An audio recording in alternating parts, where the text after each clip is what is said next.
Happy Monday. It is Monday. The first day of the work week for most of us. Hmm.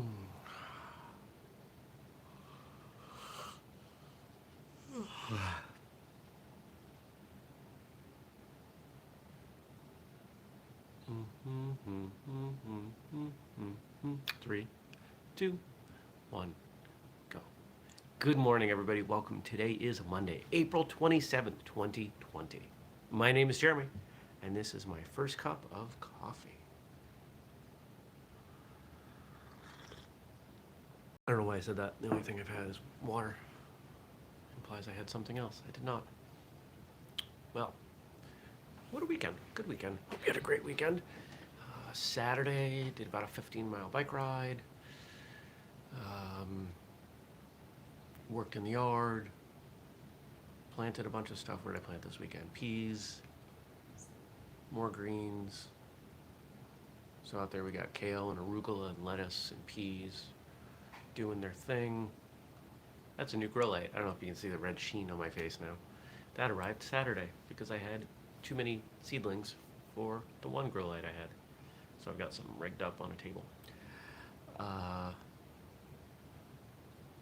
What else did I do out in the yard? Collecting more birch sap. Just kind of, hung out.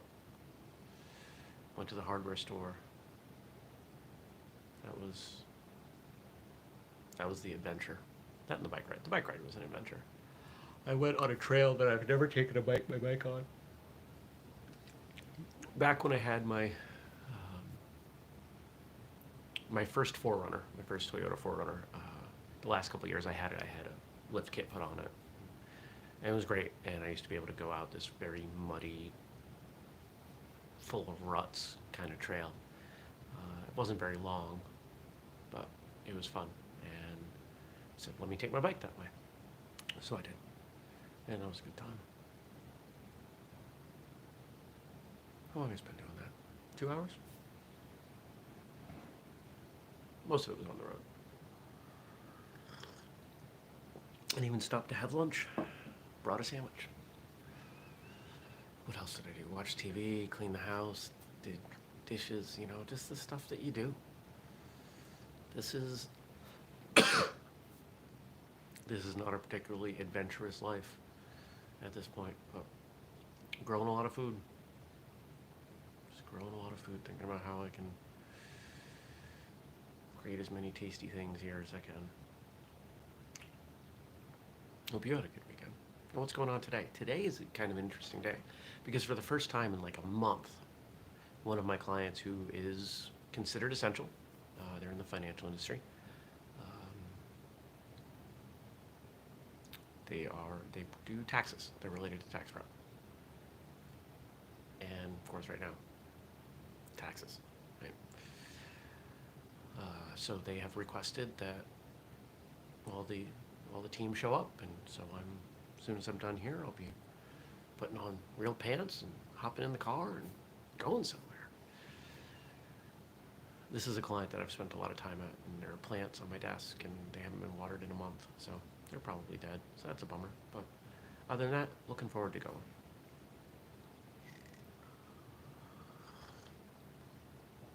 On Friday, as I had expected, I finished the first draft of the speed training program. And what's really fun about doing these programs is, it connects a lot of dots, a lot of my interests, a lot of my skills. But I don't always know when I go into it what it's going to look like. This program is dramatically different than the strength and conditioning program. If you have that program, if you've checked out an early draft of that program, even if you've just read about it, this is not the same thing. Not even close. We didn't just a lot of people would take the format that we developed in the strength and conditioning program and they would just swap out exercises. It's not what this is, because it's all based on science. So what was the first step that I had to do? I had to double check all my science, make sure I was remembering everything correctly. And then as I did that, took a bunch of notes, took a look at what other industries do. Sprinting is the one that really has this down. Sprinters are really good at getting faster at sprinting. And if you want to learn how to develop speed, you look at what sprinters do and see how you can apply it. And that's what I did. So I took a lot of that, a lot of those concepts, a lot of that science, and built, I thought it was going to be a 30-day program. I really did. I thought it was going to be a month, and then you could cycle back. And then I realized as I got into it, there was opportunity for making it even better by extending it. So now it's almost a 3-month program.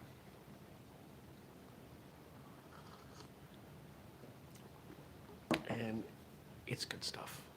A lot of the drills in there are drills that I've grown up with, that I've used, that I've taught.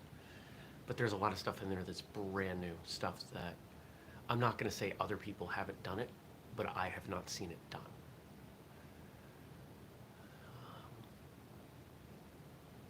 Stuff that when I sat down with the science and the goal and just looking at all of the different data points and the constraints, came up with some interesting concepts, some interesting exercises, some drills. And I've been playing with them, and they're good stuff. I'm stoked. So, ship that off to a friend. We've got an advisory group on Facebook. It's private. It's maybe a dozen people that I really trust, people that know me well enough that they're not going to hold back if I say, what do you think of this? And they'll tell me, this sucks. And post in there, I said, I need one person to look at this right now. And they did. And so they're hoping to have their feedback to me today. We'll see. Depending on how much adjustment it needs. The next big step is videos. I got to get it cleaned up. I'll have a few more people look at it and start playing with it. But there are a bunch of videos that I have to do.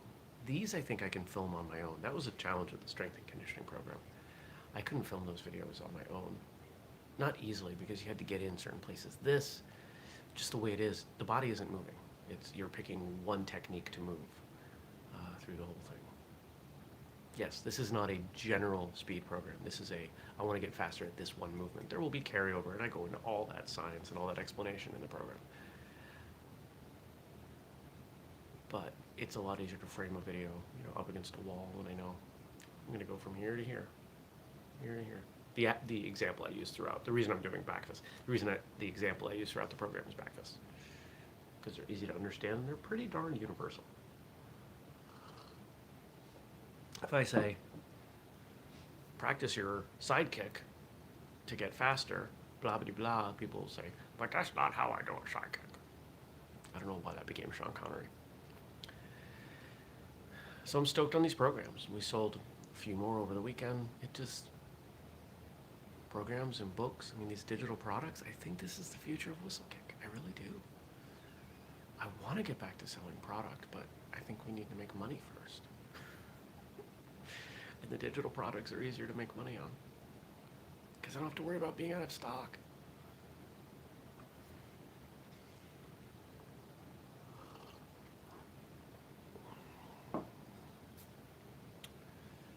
What else going on today? I'm going to go to Home Depot. I need a couple things over there. Going to go to Costco. See, because I'm going to be up in this area. What a lot of you who aren't from Vermont may not realize is that we only have one area with big box stores. That's it. Like, all these stores are in a very relatively small place. A circle. I'm demonstrating a circle. And it's a half hour away. It's more than a half hour away. Costco's 45 minutes away. So if I don't... I've thought about going the last couple of weeks just to get out of the house, but I didn't need to. I kind of need to now. Running low on eggs. Running low on a few things. So I'm up there. Let's go. Let's do it. Come back. I'll work out. The hiccups. And in between, I will work. Probably similar to what your day will look like. You're up. You're going to drink some coffee. At the end of the day, you're going to have some dinner. Maybe move. Maybe have a drink. And in between, you're going to work. All of our days look pretty similar right now. And I find that really interesting. That was too big of a gulp. There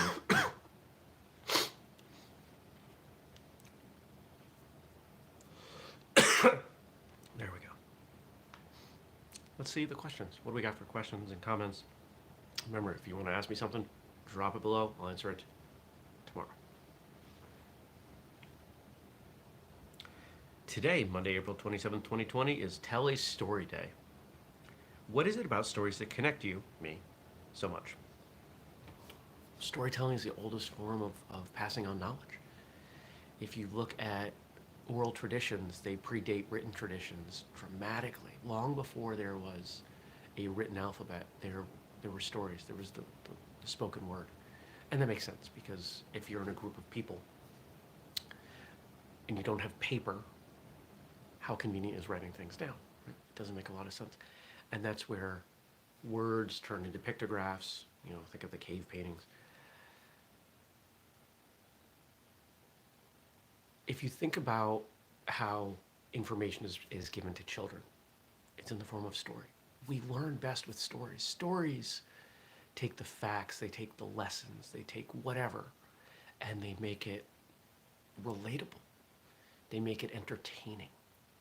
They engage our emotions. If you can get your emotions engaged, you can learn a lot because now you're understanding on a number of different levels. The reason I like stories, especially in the martial arts, is because we don't typically put value on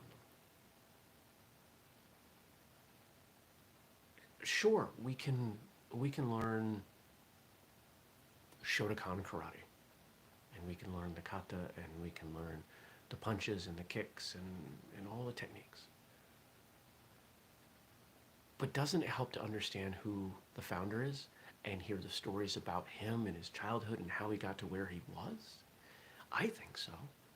And maybe not everyone does, but I think it's worth understanding. And maybe you don't find value in the martial arts stories, but you probably find value in other stories. Maybe you're a music geek and you enjoy reading stories about your favorite band or singer. Maybe you're a historian, a history buff, and you like reading the stories. I mean, history is just stories. And the best history talks about not just facts and figures, but why. Stories give us an insight into the why things are done, not just how.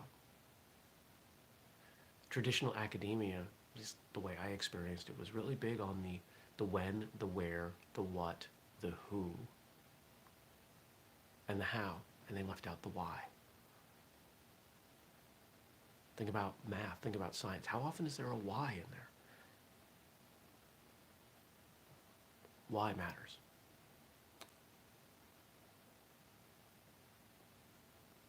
I'm trying to think if there's a quick story I can tell that's big, if it's International Tell a Story Day or Tell a Story Day.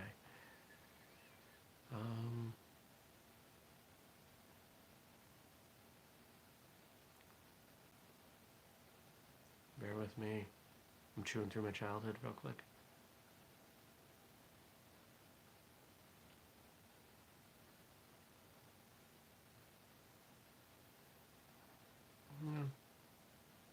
Nothing's really coming to mind that's worth telling. There's memories, but they're not not even interesting if you don't know the people. Here's a quick one.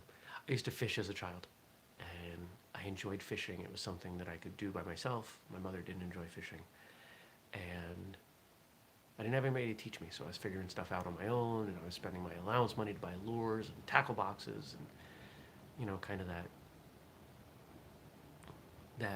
idea of collecting things, right? Like, give me all these different lures, and I would trade lures with friends, and I had to stop because not once but twice I caught a fish in the eyeball, and it was gross, and I couldn't deal with it, and somebody had to remove the hook for me, and I said, you know what? I can't do this. It's not fair to the fish. If I can't deal with them, what am I going to do if I'm stuck somewhere and I'm the only person? So that was the last time I fished. It was probably 10. So I don't fish now. I'll go on a boat, but no more fishing.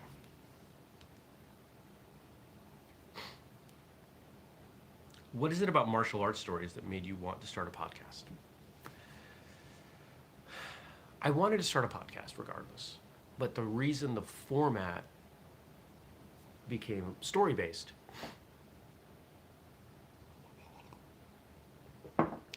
is because I found that martial arts instructors, teachers, grandmasters, had a lot of great stories, and they didn't tell them.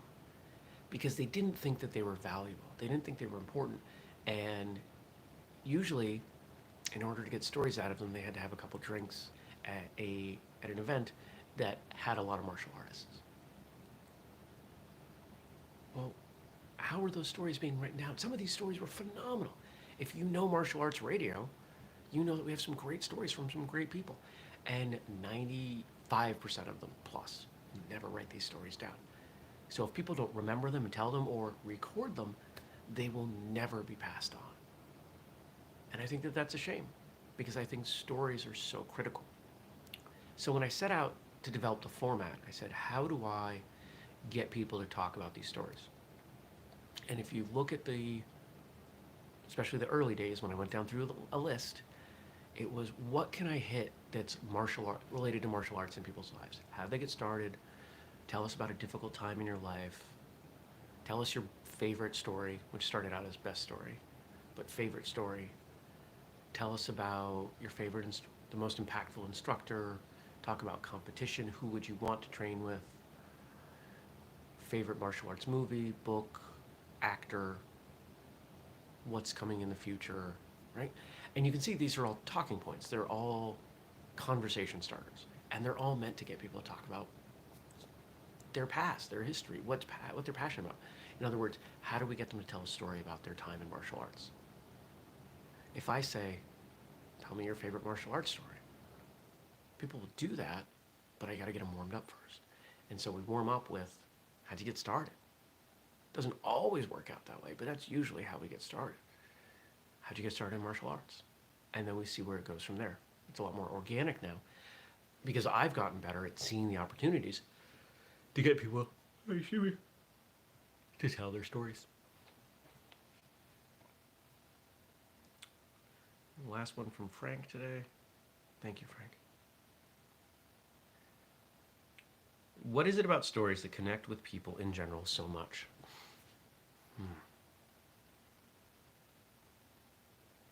When people tell a story, a good story, it checks all the boxes. It's interesting. There's a purpose to it. Somebody learns a lesson.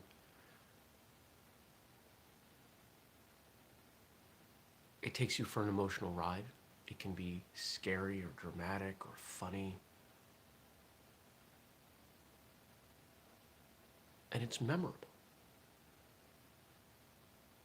I bet every one of you can think of somebody right now that you know personally who tells the best stories. And maybe you've even been with that person and something memorable has happened. And you've been around that person as they've told that story. Even though you were there, you were still attentive because the way they tell that story makes the memory even more vivid. Stories connect us. They connect us to each other and to the past and to the future. It's universal. It's not a universal language, but it's a universal value.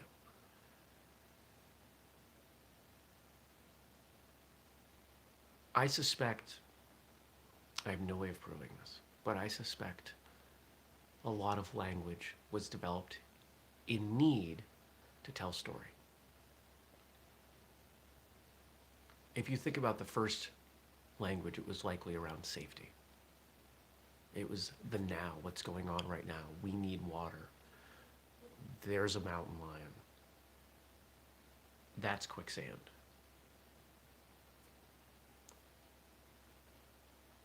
But as that language developed and there was downtime, maybe around a fire, and people wanted to pass the time, what did they do? What did they have? They didn't have much, but they had stories. Gabe's writing in some people in groups, storytelling is how they preserve their oral history. Absolutely.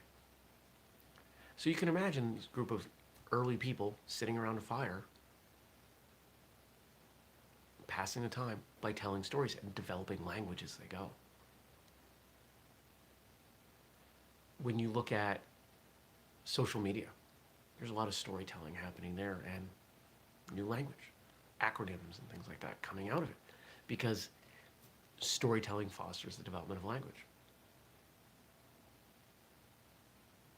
Storytelling is important. And I think we got one more here from Gabe. Yeah. Take a different direction with this one. What can tournament promoters be doing now to improve their events when things open up again? So this is going to go under the heading of read the book I wrote. Okay? I wrote a book and put together a course full of templates and everything else that has had incredibly little utilization, which really bums me out, based on the tournament that I put together, that I would say was not a rousing success, though others disagree, 4 years ago. April, I don't know what, early April of 2016, did this competition. April 8th, 9th, 10th, somewhere there. 2nd? I don't know why it doesn't matter. April of 2016. And I learned a lot. And one of the things that I did right was there was a theme. And the theme of this was everything. I'm going to throw everything I can at this kitchen sink, you name it. And most tournaments don't have a theme. They have nothing that differentiates them from other tournaments. Within a competition circuit, most tournaments have roughly the same people competing, doing roughly the same forms, or sparring in the same ways, in the same divisions, with the same referees. And year after year, it's pretty much the same event. And tournament promoters get really excited about that because it gets really easy to put on. It also gets really boring for the attendees. If you remove required attendance from a tournament, so generally there's an unspoken, sometimes even a spoken rule that the school hosting a tournament or person hosting a tournament, their students need to go. I'm hosting a tournament, everybody better be there. Okay, so that's a core group of people. And then you've got other tournaments where there's a little bit of a quid pro quo going on. Hey, I'll really encourage my students to come to your tournament if you encourage your students to come to mine. So that's more or less requirement. And then if it's a circuit where there's points, people are, if they're chasing points or they're trying to do something on that circuit, they're pretty much required to go. And then you have some other people who will go who don't check any of those boxes and they go because there are other people there. That last group, those are the ones you look at. How many people came just because they like this tournament or they've had a good experience?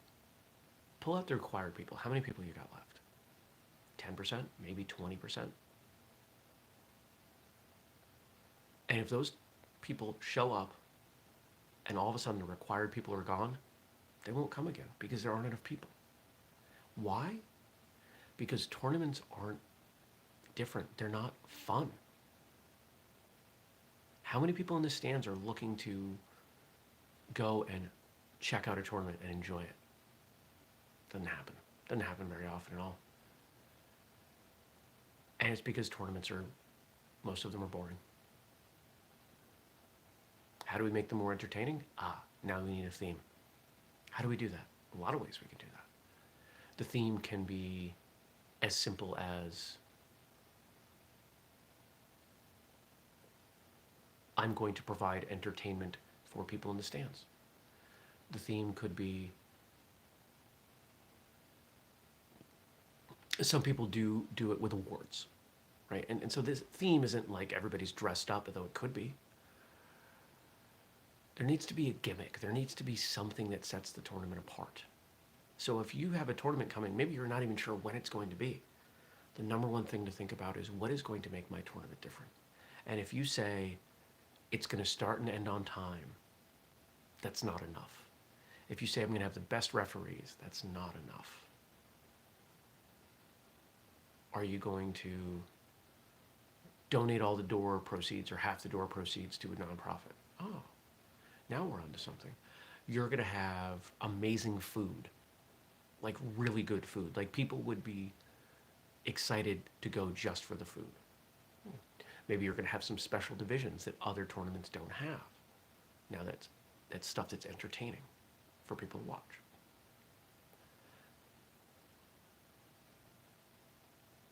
This is the kind of stuff tournaments need to do.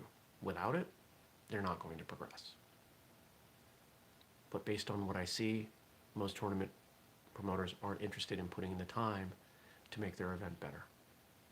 I've been doing it this way for 20 years. Yeah, everybody can tell. We've been going for 20 years. And it's the same thing, in the same place, with the same people. And we're all tired of it. Most people, this is why tournaments haven't grown. It's not, yeah, people complain about rules. It's not it. Rules are what keep martial artists from going to tournaments. The culture of the event is what keeps non-martial artists from going to events. How do we get events bigger and start paying everyone? We get non-competitors there. Nobody's willing to put in the work for that. Until we fix that, it doesn't change.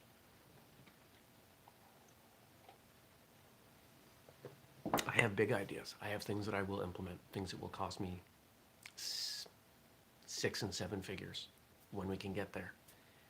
But I am committed to changing the landscape of competition. Just got to make the money first so I can do it. So, great question, Gabe. And if anyone wants to check out that book, the book part is available on Amazon, the book and the course with all the templates and everything else, all the lessons I learned, all the things to do. There's even a guarantee. If you do the things in the course and you don't make at least your money back on it, I'll give you 100% refund. But nobody's taken that up because, well, I think it's a combination of ego and also people don't want to work that hard. A lot of people who run tournaments look at it as, hey, I've done the hard work on this for 5-10 years, now I'm going to coast. And this is a relatively easy way for me to make 5, 10, 20 grand and put it back in my pocket. That's fine. All right, I'm going to go. Great topics, great questions today. Let's see, we went even a little long. We're knocking on 30 minutes. Thank you both to Frank and Gabe for all of your help, both within and outside of this show. If you want to make a purchase of anything, including that course, don't forget the code FIRSTCUP15 gets you 15% off at whistlekick.com. And we've got an episode out today. Oh, videos came back for episode 500. The due date was Saturday. You guys, the people who responded, the video we are going to put together is going to be unlike anything you've ever seen. It's amazing. The stuff people sent in and who sent stuff in. You know, you come up with a dream team. Oh, Joshi Brian Hayes. That was a good one. I like that one. So, check it out. I also, what was it, Friday, uploaded video from The Magic of Slow, the seminar that we did, I guess a week and a half ago now. So, check it all out. Share it, like it, comment on it, subscribe. If you're not subscribed to this channel, do it. Why not? We do the show every weekday morning, 6:30 a.m. Eastern. You can check it out later, of course. Turn on notifications because we got lots of great stuff. I hope you have an amazing day, a great weekend, and I will see you, not weekend, an amazing day, and I will see you back here tomorrow. Take care, everybody. Peace.